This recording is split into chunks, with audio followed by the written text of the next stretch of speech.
All right, today we're hanging out with Ben Horowitz, the co-founder of A16Z. These guys manage $46 billion in assets. They've invested in Stripe, Coinbase, OpenAI, a bunch of the big hit tech companies.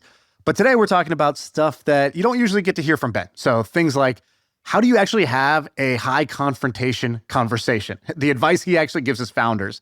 Things like when he met Mark Zuckerberg and he was really young, what he noticed about Mark that was different, and what makes him such a great CEO that you can kind of steal or copy from Mark Zuckerberg's playbook. Sam, what else do we got? Dude, we also just hung out with him, which was like the best part.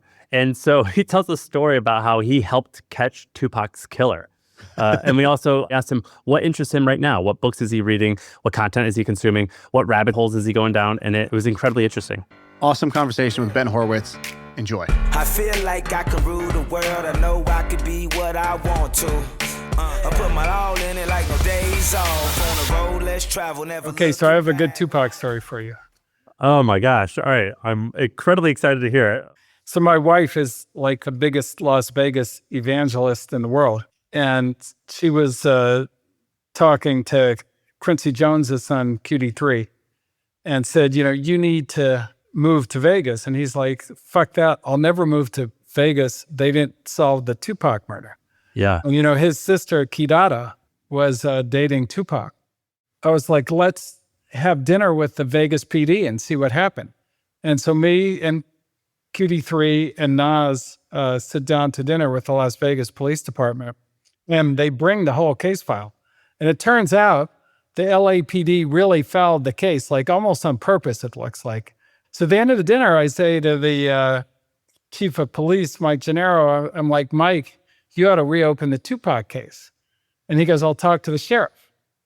And next day I called him. I said, what did the sheriff say? He said, if Ben wants us to open the case, we're opening the case. And they reopened the Tupac case and they caught the guy. That's insane. So, Shaan, I don't know, Shaan, if you know the story, but basically, Pac and Suge got in a fight at a Mike Tyson fight. And then 30 or 40 minutes later, he was shot right in the strip on Las Vegas. And it was a cold case for years, but everyone knew who did it. They knew it was this guy named Orlando Anderson. That was the rumor. Orlando pulled the trigger. Keefe D told him to shoot him. Yeah, exactly. And everyone knew this, but for some reason, it didn't happen. And Orlando ended up dying a handful of years later. And what the craziest thing ever is there's this guy named DJ Vlad who does these interviews with all these gangsters, and he got him to tell the story about the murder. And this idiot went on a podcast and just said, yeah, here's what happened. So here's why he did that. He thought he had immunity because the LAPD proffered him, which means basically in exchange for testimony, we grant you immunity. But they granted him immunity in LA, not in Vegas. What an idiot. Vegas PD were like, oh, that doesn't count here. And then little do we know that Ben's behind the scenes getting it all done. That's pretty awesome. I followed that case religiously. I thought it was riveting. I did not know that you were involved. That's pretty cool. All right. Well, I don't know where we want to start, but I just thought, usually, Ben, you don't know this, but we have a little tradition here. We'd like to typically start with our intro music, but for some reason, it's not playing. I'm trying to get this cassette to play, but it's just not playing. What are we looking at here? Oh boy, that's the Blind and Deaf crew. So my friend Seth Clark, this was back in 87 or 88, or maybe 86, got shot and was blind. So we formed a rap group called the Blind and Deaf Crew, DEF. And, we had all kinds of rhymes about being blind and being deaf, I have one here. It's like... The Blind Deaf Crew, where fly. 3 of us, but we got 4 eyes. That type of stuff, Where did you grow? I mean, your dad was I know who your dad is, and he was a well-known academic, but where were you growing up where you were around guys who got shot and rapping? Well, so I grew up in Berkeley, California, which, kind of is either an academic town or part of Oakland, depending on, where you are. And I was in the kind of more part of Oakland, Berkeley. And then, I went to school in New York. And so I got into rap in New York, and then Seth got shot back in the Bay Area. And he was very, very depressed because he's blind. He's a kid. So I sent him these DJ Red Alert, Check Chill Out mixtapes, were tapes that I taped off the radio show, which had the brand new hip hop, which was, really new at the time. And that kind of cheered him up. And so that's how we got into rap and became a rap. We didn't succeed, but we tried real hard. Well, we wanted to just hang out with you because you've done 50,000 podcasts. I think A16Z now has 50,000 podcasts. And so, yes. I could sit here and be like, hey, is AI a bubble, right? Like we can kind of do that. And we'll probably ask you something about AI. But I think more than anything, what we try to do on the podcast is give people a sense of what it's like to hang out with Ben Horowitz, right? Like what is it, if they could just be a fly on the wall hanging out? And obviously we come from a business and tech background, so we got a bunch of questions around that. But I think for me and Sam, the most interesting part that I feel like you've contributed to the collective wisdom of founders, right, is your stuff on leadership. So you've written 2 books. I feel like that are really, I don't know, like top shelf on how to be a leader. And I think it started with a general philosophy. So tell me why most management books are terrible. Let's start with that. The problem with management generally, I would say, is it's very kind of situational and emotional. And so it's like, oh, here's a book to teach you how to play NFL quarterback. And you could read that 20 times. You go out on the field, like things are extremely different. If there's a 290-pound guy running at you extremely very fast, I'm going to kill you. Like what you feel, like what you think, how you process that is just different. And I think management tends to be like that in that it really has to do a lot with your situation and the feeling you have at the time it happens. And so these management books are written like it's some step-by-step, anybody with a basic like 8th grade education can understand the principles of management. They're not that complicated. It's a cookbook and you could just follow the recipe. Yeah, and it's like, oh, here are the 5 steps for building a strategy or the 3 steps for setting objectives. It's not actually very useful at all because, that stuff is so simple. So I always thought the difficult thing, you're either gonna run the risk of running completely out of money if you don't fire half the company, but you don't want to have that conversation because you promised all these guys that the company was going to be success when you hired them. So the level of inconsistency that you're going to have to go through, the level of I was completely wrong about everything and now I'm going to fire half of you because of the mistakes I made. It'll just cause you to hesitate in a way that could cost you the company itself. And how do you get over that? And then what do you actually say? And how do these conversations work? And all this kind of thing is the actual thing that people need to really kind of get an understanding of. What are the words, that get me out of this thing, at least temporarily? And, nobody had been writing like that. The last guy who I thought wrote a book like that was Andy Grove back when he wrote High Output Management. And, that book was really old at the time. So I was like, well, somebody ought to write the sequel. We're now, it's been 30 years. Do you think that it's when it comes to leading, do you think that it's mostly just getting your mindset right? I mean, is that what you're saying where it's like? No. It's more complicated than that. You kind of strive to get to a point of honesty. True honesty, where you're actually being true, you're not lying to yourself. That's hard. It's almost like, if you guys are kind of creatives on the pod, but to be a great creative, at some point you have to get all the way to that very vulnerable point where you've exposed yourself and all your issues and weaknesses and everything. And leadership is a little bit like that, in that you're kind of pushing and pushing and pushing to get all the way to what's true.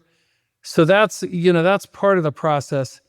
But the other thing is just, you don't really necessarily completely know what you're doing, particularly when you start and you're building a company. And so you have to kind of have it's a confidence game where you have to talk yourself into, okay, I think I know enough, to do this. And it can be very little things. I had a conversation with an entrepreneur. He's like, Ben, I need your help. And I was like, why do you need my help? He says, my CTO is an asshole.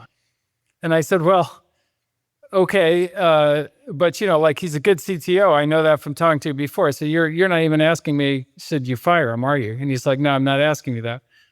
And I said, well, tell me why he's an asshole and maybe I can help. And he goes, well, he made a young woman on our finance team cry yesterday.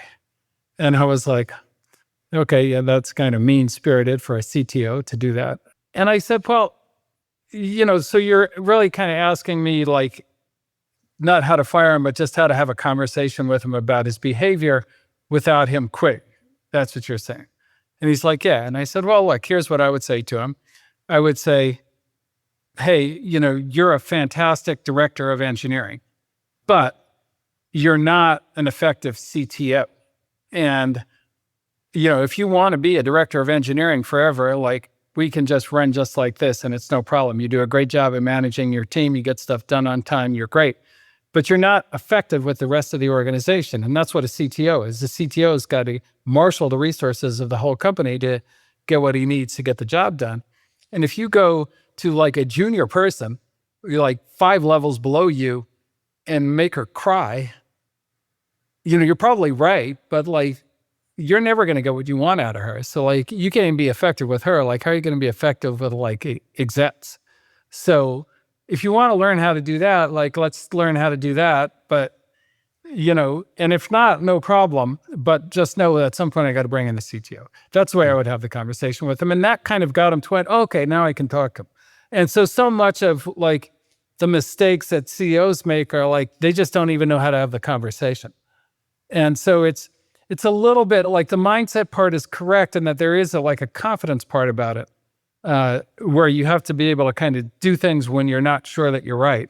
But there's techniques and there's ideas and there's things in there that, it's just harder than it looks. And the problem is the mistakes, like not talking to him is going to multiply, right? Like, because now you're going to isolate engineering and nobody's going to like them and you're going to have politics in the company and like, and then pretty soon people just don't even want to work there and you have high attrition. And then, well, why the fuck do we have high attrition and this and that and the other? And then the board's all upset and this. So it kind of snowballs on you if you can't deal with these things. Man, this is so cool because I just read this book called The Motive, and the whole book is how to have a conversation like that. So basically, like someone and it's like small stuff. So it's like someone shows up too late for a meeting, they're not prepared, they made someone cry. And I remember reading this and I was like, I don't want to talk about this on the pod maybe because I think I feel stupid that I'm having to learn like a script on how to confront someone. No, it's important. And then I hear you talking about this and I'm like, all right, I feel a little bit better because why is this conversation hard for me? I feel like this should be easy. I don't know what to say. I literally don't know what words to use for this to be an effective confrontation. And so I had to read a book. And so it's actually really cool to hear you describe that other people. I think you even said, I saw another interview about Zuck, and I think you referenced Sam Altman. You're like, I've seen inside these companies, they all face these like challenging situations where they just don't know how to like communicate. Yeah, people get stuck and like nobody, there's no way to learn like how to be CEO of like a big company without kind of being CEO. And so you found a company and it starts growing and you don't know what you're doing and you make mistakes and it's very scary. And, it's easy to lose your confidence. And if you lose your confidence, you hesitate. And if you hesitate as CEO, then somebody's got to step into that vacuum. And then that's when it becomes very like political and dysfunctional. All right. A few episodes ago, I talked about something and I got thousands of messages asking me to go deeper and to explain. And that's what I'm about to do. So I told you guys how I use ChatGPT as a life coach or a thought partner. And what I did was I uploaded all types of amazing information. So I uploaded my personal finances, my net worth, my goals, different books that I like, issues going on in my personal life and businesses. I uploaded so much information. And so the output is that I have this GPT that I can ask questions that I'm having issues with in my life. Like, how should I respond to this email? What's the right decision? Knowing that you know my goals for the future, things like that. And so I worked with HubSpot to put together a step-by-step process showing the audience, showing you the software that I used to make this, the information that I had ChatGPT ask me, all this stuff. So it's super easy for you to use. And like I said, I use this like 10 or 20 times a day. It's literally changed my life. And so if you want that, it's free. There's a link below. Just click it, enter your email, and we will send you everything you need to know to set this up in just about 20 minutes. And I'll show you how I use it, again, 10 to 20 times a day. All right, so check it out. The link is below in the description. Back to the episode. You've said before, like having confrontation the right way is super important. And I nodded my head and then I was like, Cool. I really don't know how to do that though. So, okay. So what is the right way to have confrontation? And it's complicated, but like the first thing is you got to stop thinking about yourself, right? So, and it could be anything. It could be like firing somebody or getting them to change their behavior or whatever. You're going to be saying something that they don't want to hear. And so I think people get caught up in, well, either I need to be a tough guy or I need them to like me or, some other thing that's about you. But really you have to go, okay, what am I going to say to them that isolates it to this thing that I'm really talking about? So if I need them to change this behavior, like how do I get them to hear that in a way they can actually act on it without getting in their feelings? And, in order to do that, you just have to be like very straightforward and you have to be open with how you feel about it. Like if you think they're a shitbird, then you're probably going to have to fire them anyway. But if you think they're otherwise good, then you kind of have to let them know that, but in a way where you're not clearly setting them up. You're not giving them a shit sandwich. You're the greatest person in the world, but this is all fucked up. And I love you. Like that like people are onto that, like that. It's just too simple. So you kind of have to, you have to get to a very honest place with them and say, like, we're working together on this. You're doing this. It's not working. It's not effective. And, like I can help you get to it to be effective, but I need you to get it to be effective. Like you have to get that message across. And a lot of it, like people will accept things from you if they feel like you're basically telling them the truth. Like I'm like completely open and honest about this shit. Like I'm not telling you it's worse than it is, and I'm not telling you it's better than it is. I'm telling you what it is. And this is, when I said earlier about like a lot of leadership is getting all the way to the truth. You have to sit with yourself and say like, what do I really think about this? Like not what like motherfuckers were complaining about him or this happened or, like it hurt my feelings the way like this went down, like he's doing that in my company. You kind of have to get beyond that and go like, what's really true? Why did they do it? Can it be corrected? If it can be corrected, what would motivate them to correct it? Like you have to get all the way to that. Otherwise, what happens is, they're just going to get upset and defensive or like, they're not going to hear it because it's too soft. And it's like, well, yeah, like Ben kind of doesn't like that, but he doesn't really care. So, how do you get into that like meaningful place where people can hear what you're talking about? And you've invested in and known for a long time a lot of the biggest tech CEOs. And I would say the stereotype of the most successful tech founders is this sort of like slightly autistic, very high IQ, lower EQ sort of persona. But that's not really what would be good at the thing you're talking about. And so is it that stereotype is just wrong and that's not what you've seen when you've kind of been, you guys, I think, invested in Facebook early on, stuff like that. Like, is it that the stereotype is wrong? Is it that they learned these things? Is there like are they taking touchy-feely at Stanford? Like what's helping them be able to do this? Yes, I think some of these guys have like much higher people understanding than you might think. Like the ones who truly like can't read people and understand people don't get, like they don't become Mark Zuckerberg. Mark Zuckerberg, like his mom, by the way, is like a psychiatrist or a psychologist. And like, he's actually pretty insightful. And you can see it like in the deals he's negotiated, the moves he's made, guys who are processing information at that rate of speed, it's a little weird. Like you always feel like, okay, what the fuck is wrong with my clock? Like this guy's thinking faster than me. But so my very first conversation I had with Zuck was, I think, in 2007. And, at that time, if you guys recall, the Facebook traffic had flattened and the executive staff that he had at the time was trying to run a coup to force him to sell it to Yahoo. So they were leaking all this stuff to Ballywag at the time. And Ballywag was, calling for Zuck to be fired and, that whole stupidness. And that was like that famous story where you like didn't sell, right? Yeah. And then he didn't sell. But, right at that time, his first question to me was, if I fired my executive team for the second time, would the board be nervous? I was like, well, that's not even the question, Mark, because, if you're asking that question, then you kind of have to do it because you can't succeed with them. So, whether or not you can succeed without them is like at least a question mark. Like, you're going to die with them. And I said, but let's talk about like why they're doing this. Like why has traffic been flat? And he said, look, we doubled the size of the engineering team this year. We went from 400 to 800 engineers. And we had, the way the product is architected, we had like a MySQL layer and then an API, and then the applications are built on the API. But a lot of the new engineers just wrote straight to MySQL and they like horked up the whole thing. And now it takes like 10 seconds to log in. And so traffic flattened because of that. And I was like, well, how do you train these guys? And he said, train these guys. And I never forget that. And I was like, oh shit. I said, Zuck, like when you're 10 people, there's no knowledge in the company. Like everybody just comes on and they jump in and they start working and so forth. But you get to like 800 people, 1,000 people. Like you have a lot of knowledge that's in your company about like how the product works, how you check in code, everything.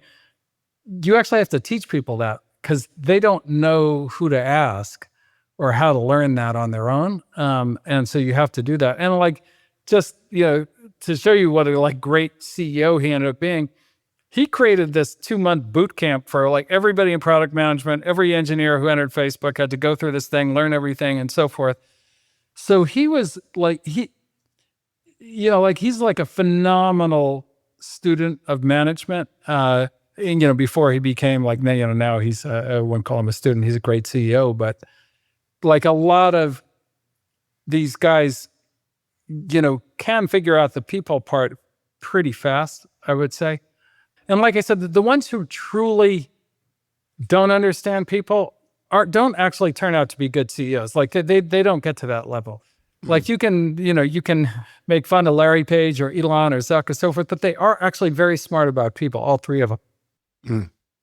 You have these great stories. That's a great story. One, I think that's in your new book, is a story that I feel like is relevant to kind of any business size. So some of these, it's like, oh, well, my company's never going to be 20,000 people. So like, I can't really relate to this. But one, I thought it was about collections. It was about collecting money, which I think is whether you're like an accountant and you have to do this for your clients or your 10 clients, or you're a big business.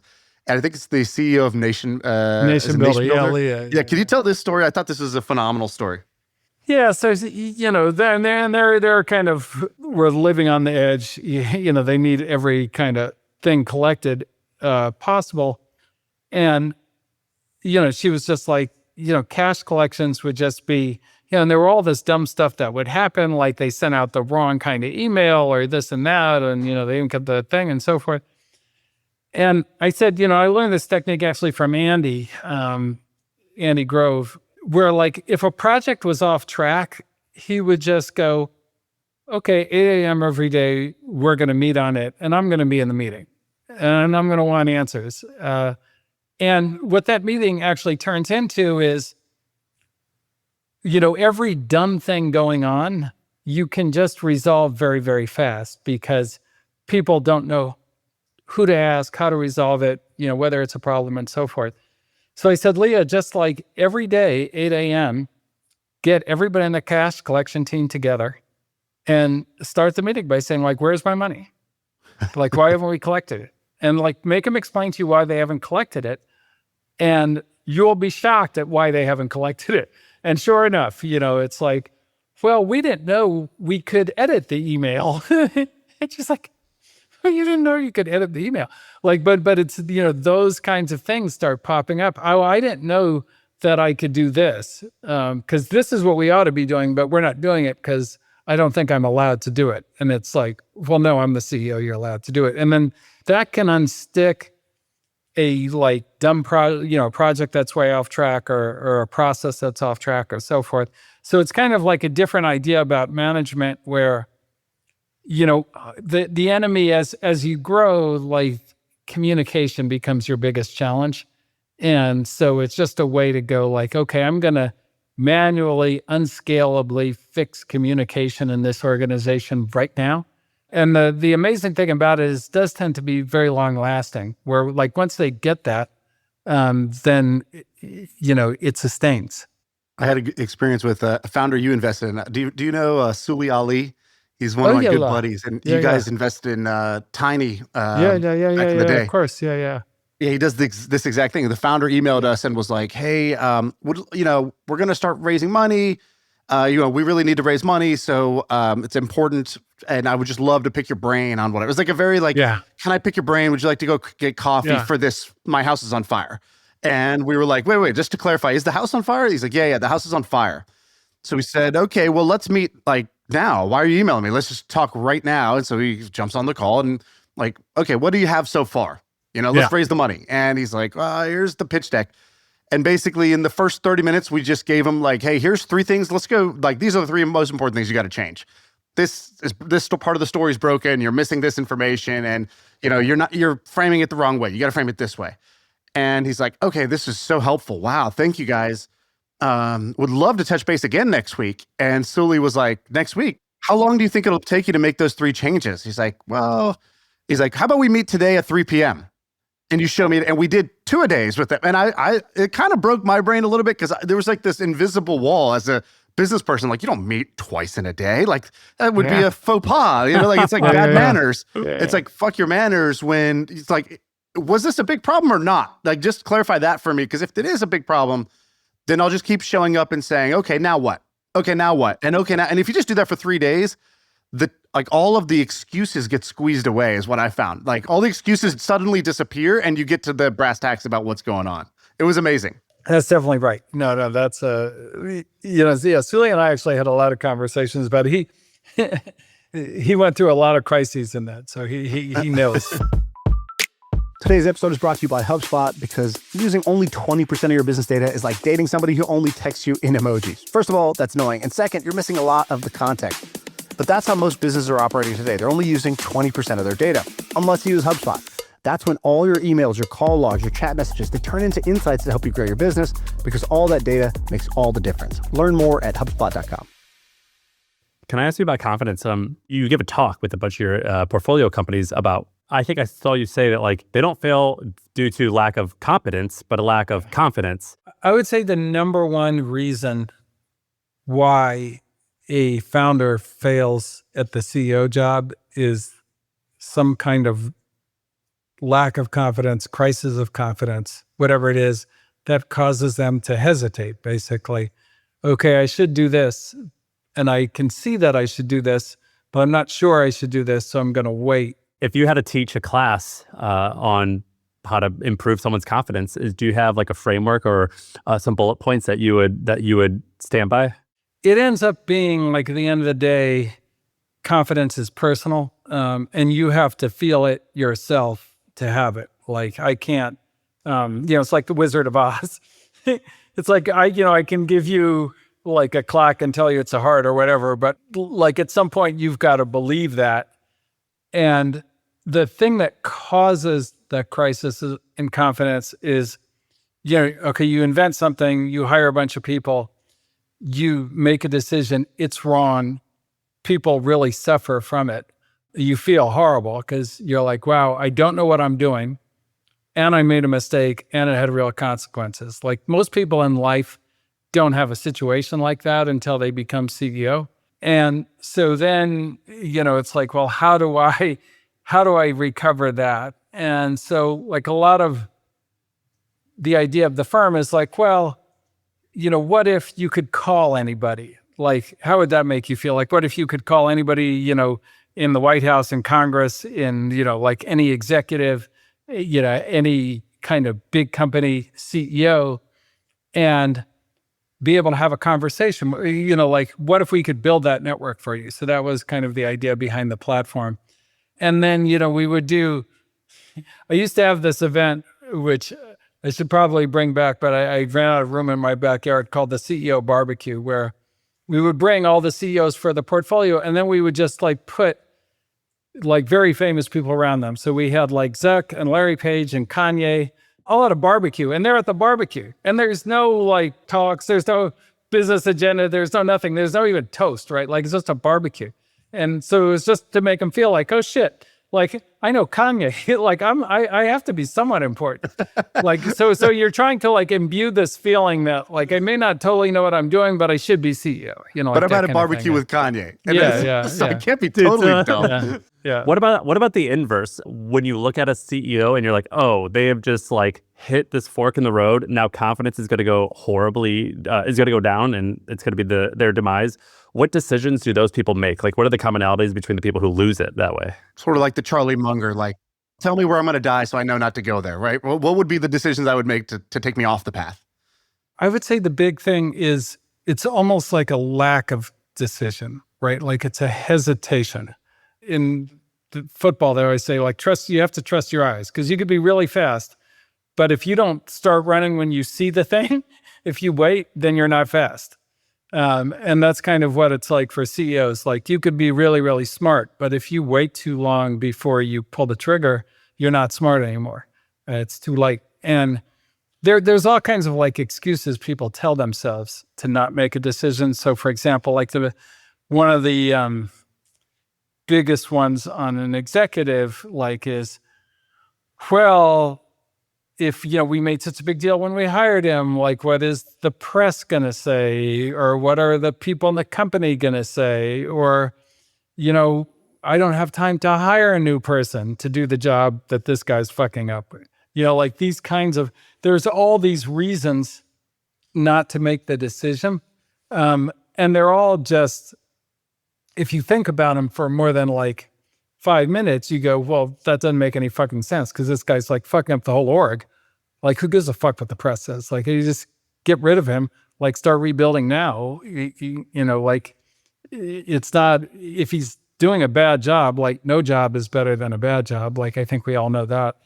And everything kind of ends up like that. I don't know enough to make the decision. Like I didn't give him enough of a chance, this and that, and the other. So it's kind of that lack of confidence that generally causes a no decision where there really needs to be a decision. Is the main, I would say that's the common pattern. Yeah. So in the two examples you gave, the first one was like, the CTO, blah, blah, blah. And that's kind of like avoiding the conversation would be the mistake there. And then in this one, like avoiding the decision would be the mistake. Yeah. You have to, you know, I wrote a post a long time ago, so called, you know, run at the pain and darkness. You have to run at the pain and darkness. You can't run away from it. If you run away from it, it's all bad. You're pretty good at titling blog posts and books. I think you know, the hard things about the hard things are like badass. But I think you said that, I think in the publishing industry, typically the author's title is not the winning title, and I think you were like bragging that you're like, that's my title. I came up with it. They ran with it. Well, you know, because I didn't need a book. Like I didn't actually want to write the book. They asked me to write the book, the publisher. So I felt like I could do what I wanted. So I called it what I wanted. Yeah. What excites you? So this, you know, a lot of the stuff we talked about is like the hard stuff, the pain, and but nobody gets into this for just the pain, right? Nobody gets into this the pain is just a sort of necessary that we go through to do the good stuff. I'm just curious, what are you really excited about right now? Like, what are either, you know, rabbit holes you're going down, cool stuff you've seen that you haven't been able to forget? Like, what's really cool and interesting to Ben Horowitz?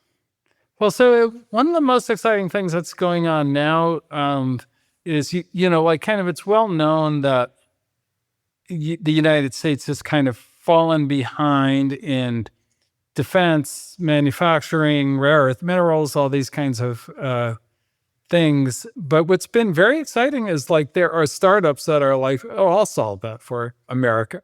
And so like we have a company that we just funded recently, Periodic Labs, which is using AI to do like novel material science to kind of enable better kind of design of everything from like rockets to missiles to, you know, all sorts of things.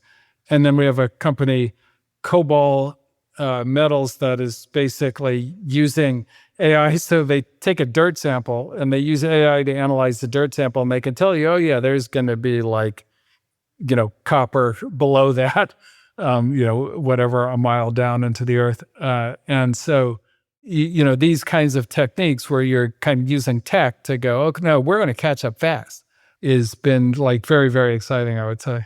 My view as a founder on the ground is just that sometimes you see something, and like I said, it breaks like an imaginary wall you had, and sometimes things become cool. And cool, although we tried to not like follow trends, sometimes you could use your psychology for you rather than against you. And so the idea, seeing what Elon has done, where it's like, oh, he goes into these really hard spaces and does these like hardware, hard tech, literal rocket science, right? And sort of unafraid of that, or Anduril going in and doing weapons and defense tech and making that cool to be kind of patriotic in that way.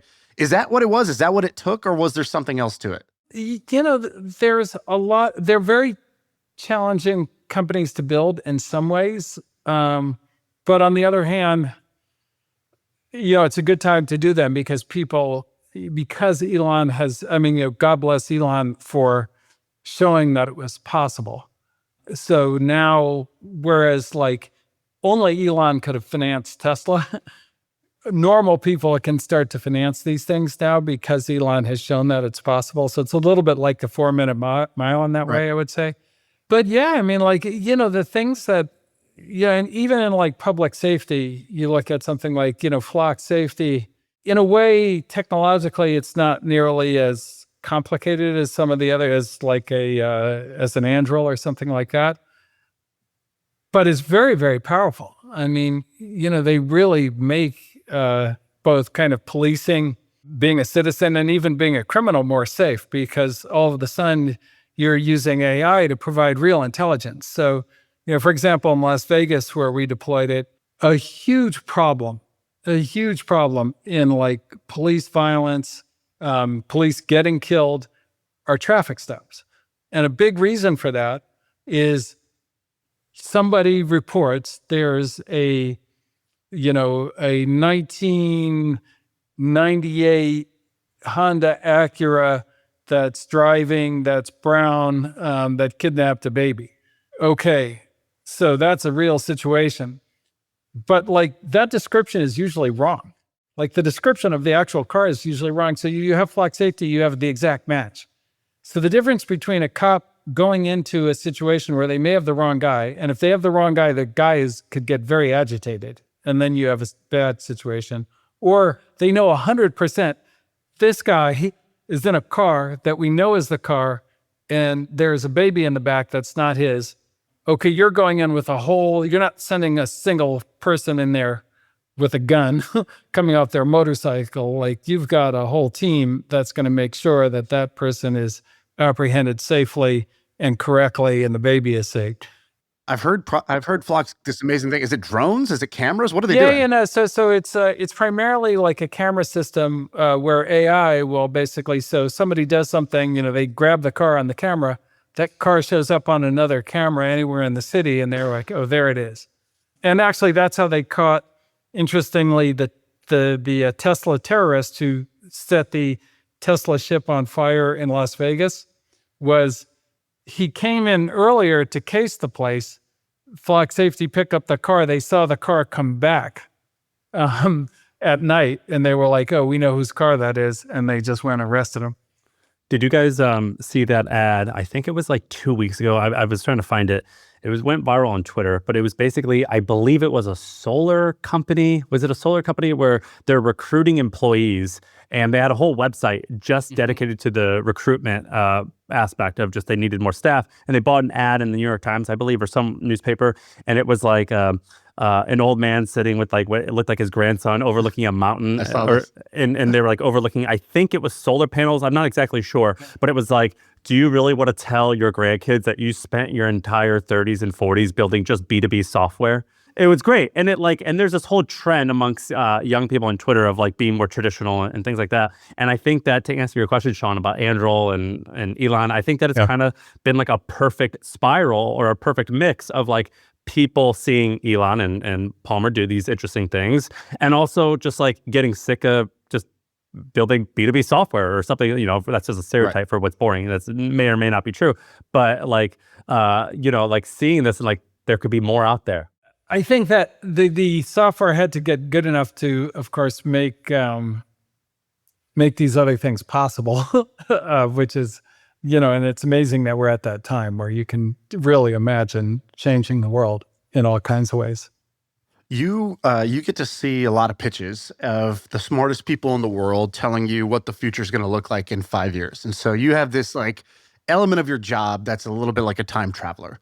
So you probably have a better sense of what the world looks. Nobody has a perfect sense, but you have a better sense of what the world looks like, 5, 7, 10 years from now. You don't know exactly when. You don't know who's going to do it. What's broken your brain, either from a demo or a story pitch that you've heard, sometime in the last year or so that the rest of us will experience, sometime in the future?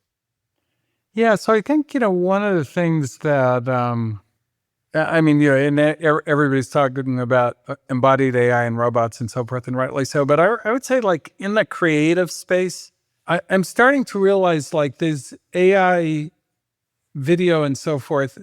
It's not like making the old thing more efficient. It's a new medium. It's an actual new thing, in the same ways that, like, movies weren't plays. AI video is not video. The stories that you can tell are completely different because you can do things that you just, without a $200 million budget, you had had no chance of doing. And now it's like no problem. And I think that's going to be like very, very, very interesting. And then how well it's working on like existing stuff. So people, the people who are on the cutting edge of the movie industry are now, they're able to do like whole movie scenes or edit or change their movie, have the AI actor do the third cut at a level of quality that even the actor doesn't know it wasn't them doing the acting and that kind of thing. So I think it's going to change dramatically again. And there's going to be kind of white space for not only new creatives, but new entertainment entrepreneurs and so forth that nobody is really imagining now. Is there any AI content that you consume as a fan? Yeah, no. Well, I've been watching that, the one with the cat was pretty good over the weekend. The cat playing all the instruments and the lady coming out on the porch going like, you got to cut that racket out. Do you guys see that one? Yeah, was that on Sora? That was pretty good. Yeah, I think it's a Sora video. Ben, do you mess around on Suno at all with AI music? Yeah, Suno and 11 Labs has a model, and Udio's got a very good model. So there's a few different really good models. Like I feel like I could have a music career again. That's going to be very, very interesting to me because it's sort of like one thing that hip hop showed was, so people don't really realize this, but this is something Quincy Jones pointed out to me before he passed. He said, Ben, like hip hop started like exactly when they canceled all the music programs in schools.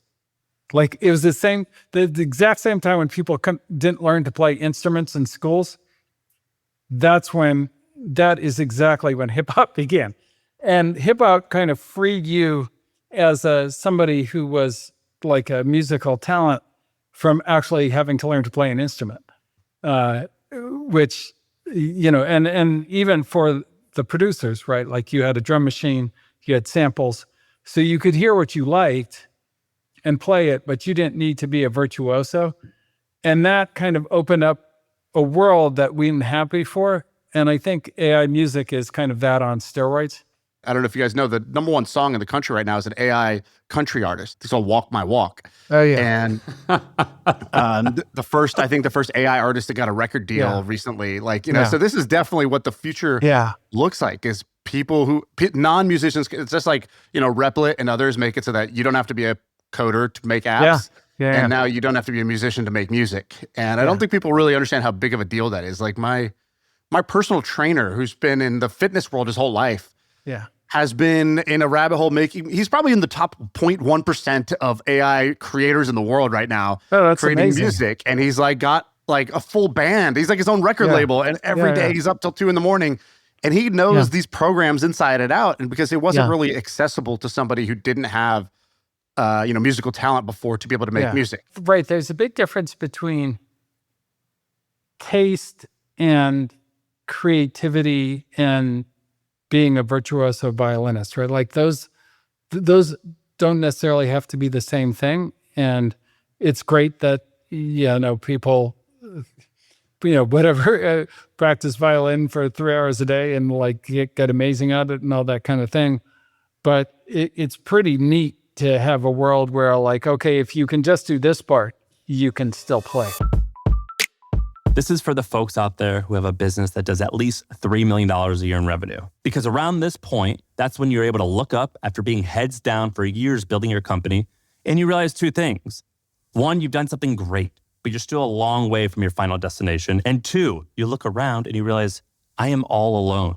I've outrun my peers, which means you're now making $10 million decisions alone by yourself. And that is when mediocrity can creep in. My company, Hampton, we solved this problem by giving a room of vetted peers, of other entrepreneurs who are going to hold you accountable, call you out on your nonsense, and help show you the way. Because the fact is that there's only a tiny number of people in your town who know what you're going through and who have been there. And they're hard to find. The biggest risk is not failing. You have a company and it's working. You're going to be fine. But the biggest risk is waking up 10 years from now and saying, shit, I barely grew in business and in life.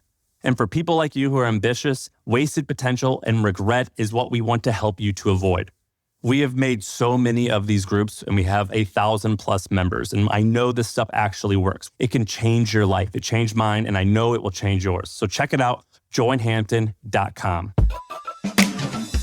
Shaan, can you ask, you have this really cool line about the rules of culture and making them memorable. Well, yeah. So when I'm doing the research, one thing that stands out is like you talk about culture, you talk about like, which is normally culture is like, I just fall asleep because it is so over talked about in the business world. You're just like, you got to really tell me something new. Over talked about without anybody saying anything. Yeah, exactly. Culture. Right. It's like, and it's like, oh, it's so cool. Tell me your values, like integrity. Like, all right, great. Glad to hear it. I was worried it was going to be the opposite, right? Like it doesn't really tell you anything. And, you know, when you go walk into the company, the stuff on the wall doesn't match the stuff you see happening within the four walls. So it's just, you get sort of disillusioned in a way. But when you see somebody doing something interesting or somebody actually pulling it off, which of course there are examples, I get interested. And so one thing that I thought was cool, a nuance that I hadn't really heard before was you were talking about how at A16Z, you kind of take time to drive the culture. Like I think in the new onboarding, you like, I do a culture session, 1 hour, they sign something at the end. And one of the nuances I thought that was interesting was you said, my rule for writing the kind of like the culture rules is it has to have some shock value. Like it has to give the other person like a, what the hell are you talking about type of reaction if it's going to be memorable. I think the idea was if it's not memorable, it's never going to be remembered or used. So you have to do something to make it memorable. Can you talk about your theory around this? Yeah. So, I mean, it kind of comes down to what you do every day, right? Like it's a daily habit. So, you know, this idea that you put cultural values on the wall and then once a year in a performance review, you say, do you follow the culture? It's like, that means absolutely nothing, right? It's nothing. And so it's like, well, what do you do every day? And so like one of the things we do every day is like we meet with entrepreneurs. So like what's a rule that sets the culture around that? So it's like, well, if you're late for that meeting, it's $10 a minute. And it's like, well, $10 a minute. Like, well, what if I have to go to the bathroom? Yeah, you owe me $50. I don't care. You know, what if I had an important phone call? Like, you owe me $100. Like, I don't care. You had an important phone call. Well, like, why am I paying to work here? You know, well, because building a company is extremely hard, and culturally, we want to have the ultimate respect for that, and we don't want to waste any entrepreneur's time. And so that's your most important thing. So you have to plan to do that. You guys have a fine now. You're talking, this is a real A16Z. Yeah. So every time I have to like go to the meeting, you know, like I have to think about that because I've got to be on time. I got to fucking plan my day. So like I'm not back to back on that one. I got to be on time. Otherwise, you know, I'm going to be embarrassed and all that kind of thing. And so, well, why am I doing that? And then okay, if you do that, that's a habit that makes you go, okay, like, no, I'm going to respect what this is. I know how hard it is to build a company. I may not even know how hard it is, but I know that like somebody here thinks it's hard enough that I have to show up on time. So can you tell some more of those interesting, like, you know, the tardiness paying thing? That's pretty cool. What are some other? Yeah. So as well, a second one is like, if you talk smack about an entrepreneur on X, you're fired. It doesn't matter if they're in the portfolio or not. That's it. And why is that? You know, well, culturally, first of all, we're dream builders. We're not dream killers. If you want to do something bigger than yourself and make the world a better place, I don't care what it is. I don't care if I think it's stupid. I'm for that. I'm not against that. I am for that. And I don't care if like Sequoia funded you or Benchmark funded you. I'm for that. Like, go get it. Like, we're a pro entrepreneur. And then, kind of related to that, I don't want to give anybody credit for making themselves look smart by making somebody else look stupid. Like, I don't want to give anybody like a gold star for saying that guy's, selling dollars for 85 cents. Oh, I'm so clever. Like, fuck you. Like, nah, we're not doing that here. And so it's that kind of thing where it's like, oh, that seems like a harsh punishment, but I get it. I get it because I've heard it and I understand it. And so then that's like a way to kind of show up behaviorally daily, as opposed to, like, look, here's the problem with integrity. What does that mean, right? Like, integrity only matters when it's tested. Everybody has integrity. Everybody's honest until it's tested. And then when it's tested, very few people are, right? Like, when it costs you money, when it costs you a deal, when it costs you your marriage, are you honest then? Because that's the actual thing. And so you can't just have it in the abstract. You have to say, like, what behaviors do you have to work here? How responsive do you have to be? These things end up making the culture much more so than like a value, or like one thing I really like is the samurai called them virtues. They didn't call them values. It's like, these are the virtues. Like, this is your way of being. This isn't like it's not a set of ideas. It's a set of actions. A culture is a set of actions.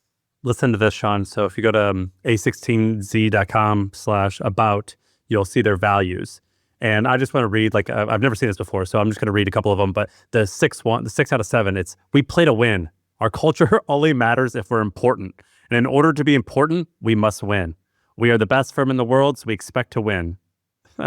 It's just like, that's fantastic. I love that. And that's, I don't know if controversial is the right word, but it's polarizing, right? Not a lot of people are into that, but that's badass. And then you say, you have another one that I really like. We only do first class business, and only in a first class way.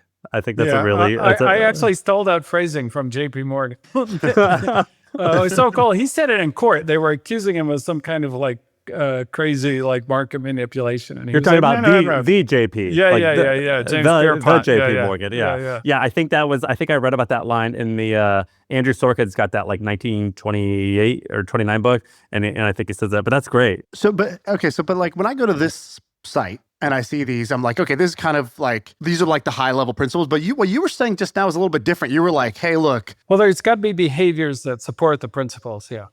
So you basically were like, what are the daily situations and actions where we have a choice? We either show up this way or we show up this way. And we're going to show up this way. And sometimes with a penalty, a punishment, or a praise based on like the extreme version of that behavior with the no tolerance policy, right? Like, and I think there's this great military quote that you have in your book. Oh yeah, well, if you see something below standard and you don't correct it, you set a new standard, and that's very true, and that's why they have to be specific, because if they're not specific, you can't enforce it. How do you enforce like you don't have integrity? That just gets weaponized. It's like, that guy doesn't have integrity. He's not following the cultural value. He doesn't have, why doesn't he have integrity? Well, he lied to me. Well, let's go talk to him. Oh, no, I didn't lie to you. Like, so it's not that. Whereas, oh, you just put out that tweet? Like, that's clearly against the cultural value. Like, there's no backing off that. So, like, Facebook famously had Move Fast and Break Things, which I think thought is that like was really good, by the way. Hall of Fame.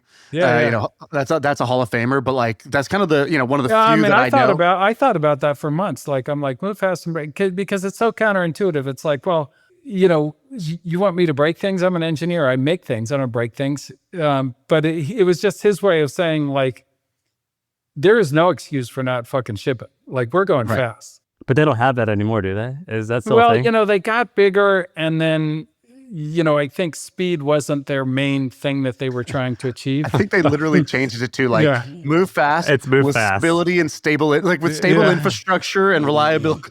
Yeah, exactly. Somehow lost its edge. Yeah. So have you seen anything like that, move fast to break things, or just a behavior when you walked into the Airbnb office and you noticed something? Yeah, I mean, so, and Amazon had this thing where they used to make the desks out of like doors and 2x4s. And so I tried doing that, by the way. It's way cheaper to get a desk. It's way cheaper to get a desk. But like, I think the idea back in whatever the late 90s when they did that was like we're not wasting any money. Yeah. And that kind of thing, which is, those markers are very, very powerful. Like one of my favorite ones was actually from the Haitian Revolution when Toussaint Louverture basically made a rule. He's like, you can't cheat on your wife. Which was like so absurd because here they are, they're in a colony, a French colony. They're, the British, the Spanish, the French, they're all raping and pillaging and doing all this stuff, all these armies. And these guys like can't cheat on their wives. But that little cultural idea that said, look, this is about trust. I got to be able to trust you.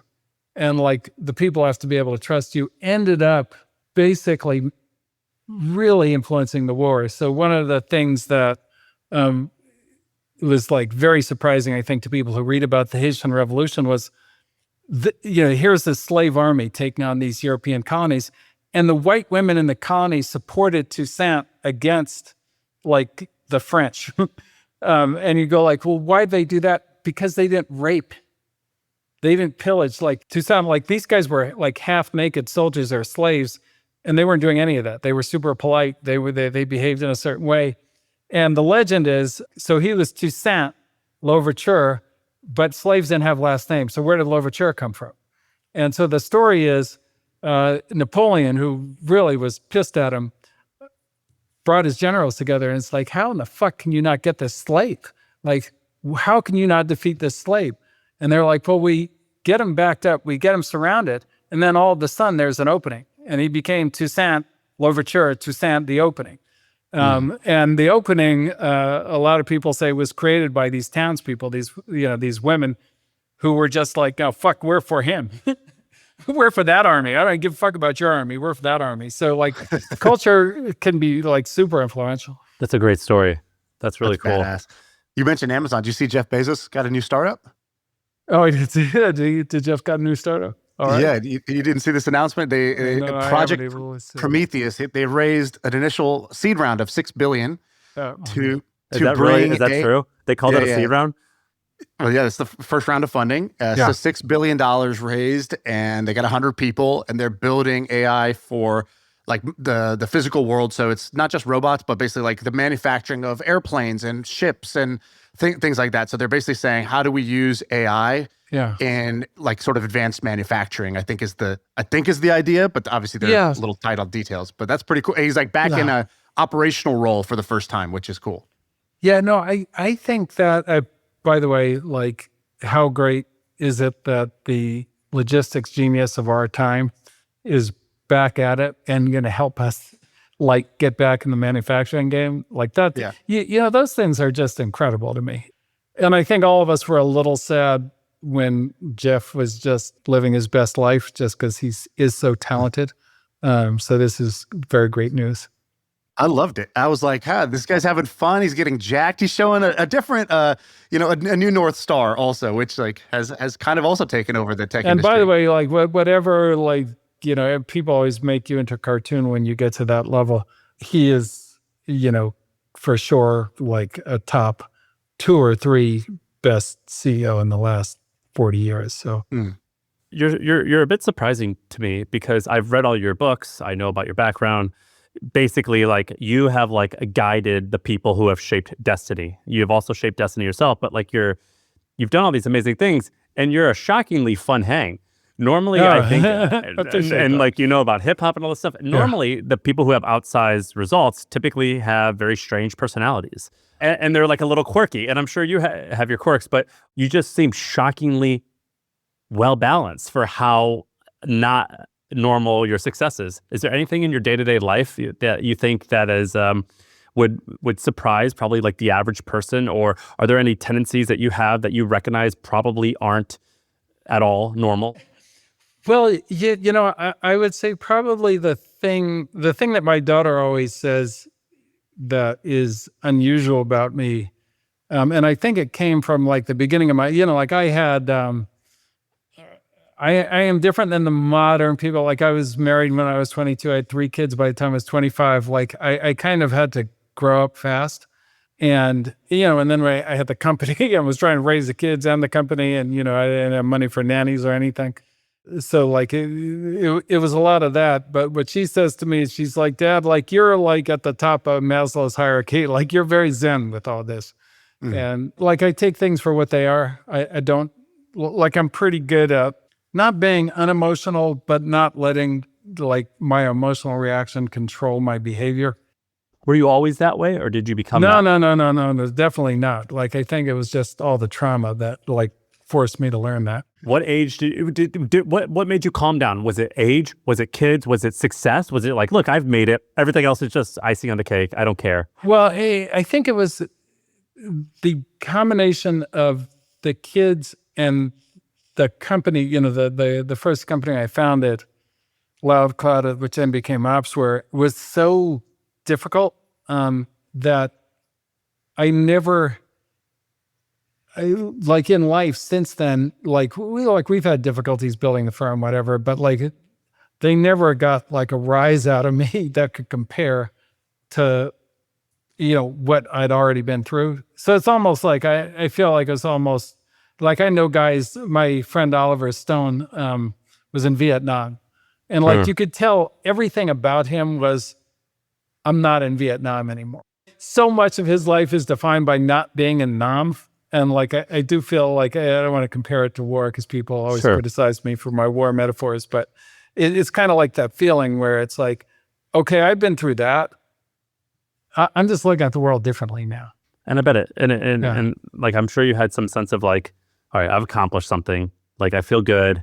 Maybe I'm playing with house money a little bit with everything else. Yeah, it's a little house money, and then it's a little like all you can do is deal with the thing that it is. You can't stop it from having happen. It happens, and that now you have to deal with it. Were there any other sort of wisdom accelerators? So you have these formative experiences, right? You got 3 kids in 3 years or whatever, and by the time you're 25, and then you're trying to build this startup and everything.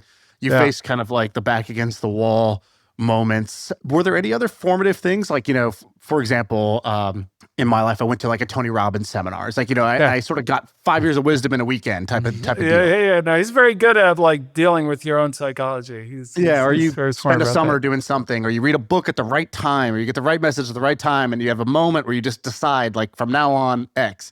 I guess like I'm just curious, was there any, if I just think about like formative moments besides the kids and besides Loud Cloud, what else would there have been? Okay, so when I was a kid, I was in this relay race, and it was a very big deal for me, like it was whatever the track meet. And we came in second in the relay race. My father wasn't at the race, but we came in second and the team that came in first dropped the baton and like didn't pick it up. The guy just ran without the baton, and they gave him first place, and they didn't penalize him. And so I was, my father said, how'd you do in the race? And I was like, well, we came in second, but it wasn't fair. And I was going to explain to him why. And he said, stop right there. He said, life isn't fair.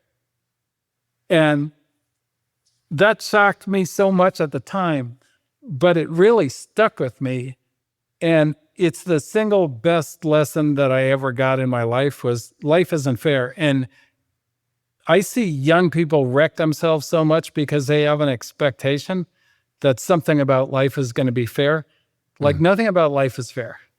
It's not fair where you're born. It's not fair what race you are. It's not fair like what your parents did. It's not fair like the job interviews aren't fair. Like nothing, the tests aren't fair. Nothing is fair in life. And so the way you succeed is you don't have that expectation. You just deal with it as it is. And I think that everybody who tries to, or who like thinks, well, like I wasn't treated fairly, or this isn't fair, like that is devastating. Like for sure, I mean, the whole time, when Loud Cloud and the dot-com crashed and half our customers went out of business, I never crossed my mind to go, this isn't fair. It was just like, okay, I have to deal with it. And that is, I would say, the single best piece of advice and way of looking at life that you can have is just, it is what it is. And now do what you can do with it being as it is. It was very important. You've referenced a lot of really cool stuff. The Haiti story. I've heard you talk about history a lot. Outside of work-related stuff, what interests you right now? Shaan and I, we like to talk about just fun stuff that you're into. I'm constantly reading about World War II. I like that. What about you? Is there anything that you're kind of like being obsessed about?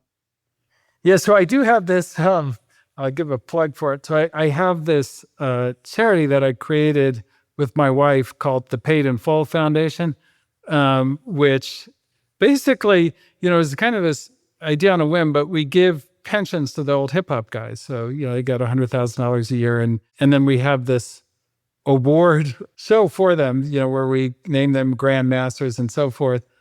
And, so the first winners were Rakim and Scarface. And then, we had Grandmaster Kaz and Shantae and Kumo D and so forth. And then Grand Poobah and Cool G Rap. And this year, we added this thing, the Quincy Jones Award, to the guys who got sampled the most, and we gave it to George Clinton. And the event was I'm still thinking about it, it was so amazing because, so George Clinton knows all the words to Follow the Leader. And so he's on stage and Quincy Jones says, can you rap Follow? And he's raps Follow the Leader. And Rakim came out and rapped it with him. So we've got George Clinton and Rakim. And then Dr. Dre bought a table to the event. And he couldn't help himself. He goes up on stage just to say, look, I have no career without George Clinton. And it was just so amazing to have all these guys that were so important, that influenced so many people, just being that appreciative of each other I was like, and it's kind of, and, hip hop, of course, is so competitive and they're always going at each other and so forth. But for them to be at that point where they could just go, man, you guys meant so much to me. And that kind of thing was, it was just very special. That's so cool. Yeah. That idea of pensions for the OGs is so great. What did that just come on a whim, or you're just at lunch one day and you're like, why don't they, how does that, because that one liner gives you the clarity, right? It gives you the clarity of where to go. So I was listening to the H to the Izzo Jay-Z song where he says, I'm overcharging for what they did to the Cold Crush. And it got me thinking, it's like, who was the Cold Crush? And it turns out, right, it's Grandmaster Caz. And Grandmaster Caz wrote Rapper's Delight, basically. And they stole it from him. And they stole it from him so nasty that they didn't change the word. So Big Bang Hank raps up, I'm the G-R-A-A-N-D, Ray N-D-M, the A-S-C-E-R. That's Grandmaster Caz. That's his. He's rapping about his name, not Big Bang Hank. Big Bang Hank is not named Grandmaster. Why is he calling himself Grandmaster? Because he stole his fucking rhyme. And he never got paid and he never got credit for it. And everybody in hip hop knows this. And Grandmaster Caz, by the way, if you meet him, he's a star. He's the coolest guy in the room. He dresses amazing. He's super articulate. He can still rap like crazy today. He's 66 years old or 65, something like that. And I was like, well, we ought to go back and fix that. And then, Rakim was on tour at these little clubs and so forth. I was like, that's Rakim. How are people treating him like that? So that was the idea. I was like, we ought to just do it. And getting it set up with the IRS and all that stuff is extremely complicated. But yeah, it's been really, really, I would say amazing. And just an unbelievable epilogue. So Caz at the last one tells me, he's like, Ben, I bought a house. I was like, oh, that's amazing, Caz. You've got a house. He's like, no, Ben, it's the first time in my life I haven't lived in the projects. Grandmaster Caz, the guy who wrote the first great hip hop song, has never not lived in the projects. How crazy is that? And now here he is with the house in Pennsylvania, and he's got bears in his backyard and the whole thing. Yeah. He's got berries in his backyard. It is pretty nuts. The people who are like invent the shit don't get it. Like, for example, Shaan and I love UFC, and like we see like the early UFC events. And these guys are they badasses. make anything, and they're getting $2,000 to show up. And they still come to like the Legends Awards, and they still are talking. And you're like, damn, dude, this guy probably is selling insurance or something like that. Like he probably got made $15,000 that year. No doubt. No doubt. Yeah. This happens in the NBA too. This is why like the culture gets kind of messed up because the old heads keep criticizing all the new players. Yeah. And it's like, oh, why are you doing that? And it's like, because they make too much more money than they're us. making $70 million a year, and that guy didn't make $7 million in his whole career. And he's like, I'm better than that guy. And that guy, so that this resentment, and then they get on, and then they're the guys doing the halftime shows, and it's bad for the product, right? Like it's bad for the lineage, right? Because everything is a creative lineage, like on top of what was before, right? So it's really cool to kind of almost like economically fix the, or like try to improve that ecosystem, because it's like the whole thing will flourish. Like, it's funny. It's also kind of this thought I have about capitalism, which is capitalism is definitely the system that lifted the world out of poverty and like kind of created the modern world we live in. Yet, it's incredibly powerful, but right over time it does get corrupted and so forth. And even if it wasn't corrupted, it's not perfect. And like certain things happen, like, oh, you create a musical art form and are the guys who actually made it happen, and it becomes the biggest musical art form in the world, and you never got paid. Like capitalism shouldn't work like that, but it's just kind of the way it works, right? Like, and it's nobody's fault. And so like if you can go back and say, well, we'll just correct those things. I think you are so cool. Like you're, on one hand, you're like a pretty like hard-hitting capitalist where you're getting after it and you're talking about making really tough decisions of having to fire people, whatever. But then you're also like, but also we could do good by doing all this other stuff. And I think that like particularly in tech, I don't think that people's interests are particularly that wide. Yeah. Well, I think people get very into tech. Yeah. Like tech is so deep and vast that like people can get stuck in it for sure. Yeah. Well, Ben, we thank you for coming on, man. I know you got a lot of things going on, but this was a lot of fun. I appreciate it. Yeah, no, it was a good time. Thanks, guys. Definitely. All right. Appreciate you. That's it. That's the pod. I feel like I can rule the world. I know I could be what I want to. I put my all in it like no days off. On the road, let's travel, never looking back. Hey, let's take a quick break. I want to tell you about a podcast that you could check out. It is called The Science of Scaling by Mark Roberge. He was the founding CRO of HubSpot, and he's a guest lecturer at Harvard Business School. The guy's smart. And he sits down every week with different sales leaders from cool companies like Klaviyo and Vanta and OpenAI. And he's asking about their strategies, their tactics, and how they're growing their companies as, head of sales or chief revenue officer. If you're looking to scale a company up, if you're a CRO or a head of sales that's looking to level up in your career, I think a podcast like this could be great for you. Listen to The Science of Scaling wherever you get your podcasts.